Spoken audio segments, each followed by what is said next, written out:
Hello viewers, welcome to education easy way. जैसा कि ये पार्ट आप देख रहे हैं, ये प्रायद्वीपीय भारत का पठार है। ये मैंने आपको इससे पहले वाले पार्ट में पढ़ा दिया है और रिवीजन भी करवा दिया है। जिन्होंने नहीं देखा है वो ये वाला पार्ट देख लीजिएगा। पहले हमने ये वाला पार्ट पढ़ा है, ये है हमारा प्रायद्वीपीय भारत का पठार। ये सबसे पुराना पठार है। अब हम पढ़ रहे हैं यहाँ से तटीय मैदान। ये जो एरिया है प्रायद्वीपीय भारत के पठार और समंदर के बीच में जो तटीय मैदान है, मैदान का जो रूप ले लिया है उसके बारे में पढ़ेंगे हम। ये होता है हमारा पश्चिमी तटीय मैदान। ये है हमारा पश्चिमी तटीय मैदान और ये है हमारा पूर्वी तटीय मैदान और ये है हमारे उत्तर का मैदान। तो हम उत्तर का मैदान बाद में पढ़ेंगे, यहाँ पे बहुत ज़्यादा हौच पौच हो जाएगा। अब यहाँ से पहले हम पढ़ते हैं पश्चिमी तटीय मैदान। पश्चिमी तटीय मैदान क्या है? तटीय मैदान होता क्या है? तटीय मैदान वो चीज़ें होती है, जैसे यहाँ से नदियाँ निकलती हैं, इस पार्ट से प्रायद्वीपीय भारत के पठार से जब नदियाँ निकलती हैं तो वो अपने साथ बहुत सारे अवसाद लेके आती। तो सालों दर सालों में यहाँ पे अपना निक्षेप वो जमा करते गई समंदर में। तो समंदर धीरे धीरे धीरे धीरे पीछे हटते गया और इस वाले एरिया ने मैदान का रूप ले लिया। तो ये हमारा पश्चिम में स्थित होने के कारण ये हमारा पश्चिमी तटीय मैदान है। और यहाँ पे चौड़ाई पूछा जाता है कि सबसे ज़्यादा चौड़ा पश्चिमी तटीय मैदान कहाँ पे है? तो नर्मदा नदी और तापी नदी जहाँ पे बहती है वो जगह हमारा सबसे ज़्यादा चौड़ा है। अब इसका विस्तार कहाँ से कहाँ तक है? जैसे हम देख रहे हैं कि गुजरात से लेके कन्याकुमारी तक पश्चिमी तटीय मैदान का विस्तार है।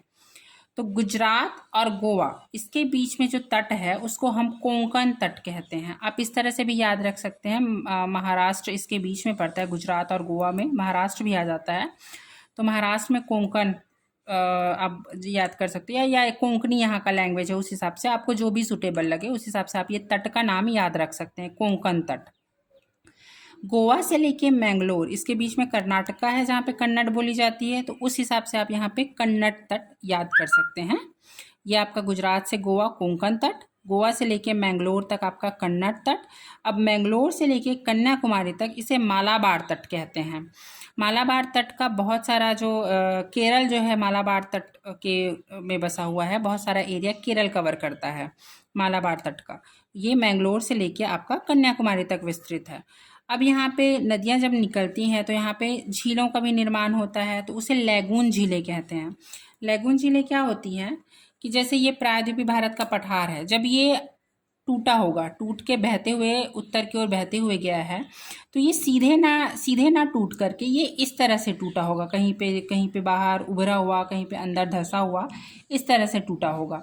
तो जो लैगून झीलें होती हैं क्या होती है, यहाँ पे ये जैसे ये एक एरिया हो गया, यहाँ पे समंदर का पानी, यहाँ पे समंदर का पानी, ये तो पूरा समंदर है, अपना समंदर भरते गया, पानी भरते गया, फिर ये समंदर अपना अवक्षेप लाते लाते लाते लाते इस एरिया को कवर कर देता है, मतलब बंद कर देता है और ये झील का रूप ले लेता है। तो इसे ही हम लैगून झील कहते हैं। तो यहाँ पे केरला में इसी तरह की ये मालाबार तट पे कुछ झीलें हैं, जैसे वेम्बनाड झील और अष्टामुदी झील। तो केरल में झीलों को कयाल कहते हैं। इसका झील को झील नहीं, जैसे लैंग्वेज के हिसाब से होता है, जैसे हम झील कहते हैं तो यहाँ पे केरल में कयाल कहते हैं झीलों को। तो यहाँ पे दो झील है, वेम्बनाड झील और अष्टामुदी झील। अब इस वेम्बनाड जैसे ये झील बन गया, ये जैसे झील बन गया, तो यहाँ पे कुछ द्वीप भी तो होंगे, द्वीप भी होंगे कुछ, है ना। तो यहाँ पे वेम्बनाड झील में एक द्वीप है वेलिंगटन द्वीप। तो वेलिंगटन द्वीप जो है वहाँ पे केरला का जो सबसे बड़ा फेमस त्यौहार है नौकायान जो होता है ना, वो इसी वेलिंगटन द्वीप में होता है। केरल का जो नौका विहार जो होता है, नौकायान जो कंपटीशन रखा जाता है, वो जो है वेलिंगटन द्वीप में ही होता है। ये तो हो गया हमारा पश्चिमी तट की तटीय मैदान किसे कहते हैं, तटीय मैदान जो है इसका विस्तार कहाँ से कहाँ तक है, क्या क्या चीज़ें, कौन कौन सा तट कहते हैं, ये हो गया। अब ये हमारा हो गया पूर्वी तट। पश्चिमी तट कवर हो गया, अब ये हो गया हमारा पूर्वी तट। अब पूर्वी तट का विस्तार कहाँ से है बोला जा सकता है, यहाँ से, इस एरिया से, यहाँ से लेके आपका आंध्र, ये तमिलनाडु के क्षेत्र से, तमिलनाडु से लेके यहाँ पे हमारी गंगा नदी निकलती है। और गंगा नदी यहाँ दो भाग में बट के, ये नदी वाले पार्ट में मैं बहुत अच्छे से बता दूंगी इसको। गंगा नदी यहाँ पे दो पार्ट में बट के एक हुगली का रूप ले लेती है, जिसे हुगली नदी कहते हैं। और ये जो गंगा का एक नदी है, एक गंगा का पार्ट है, वो वहाँ चला जाता है, पश्चिम बंगाल में चला जाता है, सॉरी ये बांग्लादेश में चले जाता है। उसके बाद ये जो हुगली है, यहीं पे कलकत्ता बसा हुआ है इसी नदी के किनारे। तो हुगली नदी के मुहाने से लेके हमारा ये तमिलनाडु तक का जो क्षेत्र होता है वो पूर्वी तट होता है। पूर्वी तट है। अब पूर्वी तट में हमारी जो नदियाँ बहती हैं यहाँ से, महानदी और गोदावरी, कृष्णा, कावेरी, ये क्या होती हैं, डेल्टा का निर्माण करती है। यहाँ पे मैंने ये बात बतानी भूल गई कि ये जो प्रायद्वीपीय पठार है वो कगार नुमा है, मतलब ये ढलान ऐसे बना हुआ है। तो क्या होती है, जब नदियाँ यहाँ से गिरती है तो एस्चुरियन या झरनों का निर्माण करती है, ये डेल्टा का निर्माण नहीं करती। यहाँ की नदियाँ डेल्टा नहीं बनाती हैं।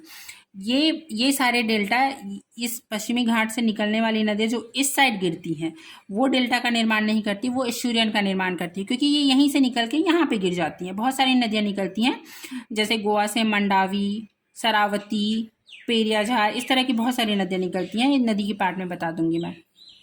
अब यहाँ से जो नदियाँ निकलती है पश्चिमी घाट से इस साइड जो बहती है पूर्वी तट पे, वो डेल्टा का निर्माण करती है। क्योंकि डेल्टा क्या होता है कि नदियाँ बह रही है, फिर ये मैदानी इलाकों में जाके, जब ये पठार से ऐसे गुजरती है या पर्वत से गुजरती है तब तो ये बहुत स्पीड से चलती है, बट जब ये मैदानी भाग में, सपाट भाग में आती है तो ये नदियाँ की जो स्पीड होती है वो बहुत धीरे धीरे हो जाती है। और धीरे होने से ये जो अपने साथ निक्षेप या अवसाद लेके आती हैं, ये यहीं पर बिछाने लग जाती हैं अपने अवसाद को, धीरे धीरे धीरे धीरे। तो ये डेल्टा का निर्माण करती है। तो जैसे यहाँ पे महानदी नदी है, महानदी जब डेल्टा का निर्माण करती है, वहीं आपका सुंदरवन डेल्टा जो होता है वो कहलाता है। यहाँ पे आपका गोदावरी और कृष्णा नदी भी डेल्टा का निर्माण करती है। यहाँ पे कावेरी नदी डेल्टा का निर्माण करती है। और इसका पूर्वी तट का जो विस्तार होता है, ये मैं बता दूं, ये हुगली नदी के मुहाने से लेके आपका तमिलनाडु तक का है। तो इसमें भी जैसे इस पार्ट में अलग अलग तट का नाम है, वैसे यहाँ पे भी अलग अलग तट के नाम हैं। जैसे हमारा तमिलनाडु का जो एरिया है उसको कोरोमंडल तट कहते हैं। फिर हमारा आंध्र प्रदेश वाला एरिया है ना, तो उसको हम उत्तरी सरकार तट कहते हैं। और ये जो उड़ीसा वाला तट है, उड़ीसा वाला जो बॉर्डर है, उसको हम उत्कल तट कहते हैं।